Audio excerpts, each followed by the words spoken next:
Jason, can you remember the day that you were given your Surrey first team cap? I can. Momentous day at Guildford, a Sunday league game against Nottinghamshire. And who gave it to you?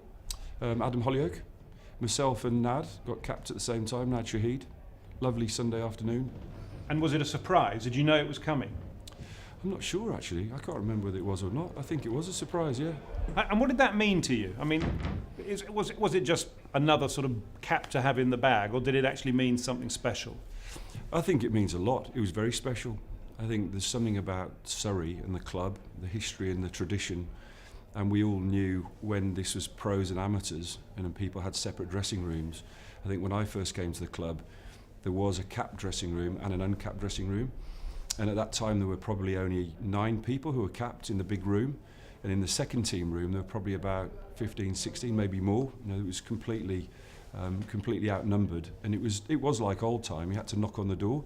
So the Bicknells and Brown and Hollyoake and Thorpe, they were all in there. You know, David Wards, and it was something really special. You really wanted to get to that point. And things did change. The dressing room wall got knocked down, but the striving for the cap was very special. And you'd come, of course, from Warwickshire. So did you find things were different here at the Oval from Edgbaston? Similar clubs, test match grounds. They also had that seniority. There's a cap player and an uncapped player, knocking that old tradition really of them and us. So very similar, but Warwickshire had been successful during that period with a group of players who weren't all internationals. I think the difference here was there's a group of players, I think myself and Nadim Shahid joined at the same time, and we were probably the only guys who were coming in and out of first team that weren't international cricketers.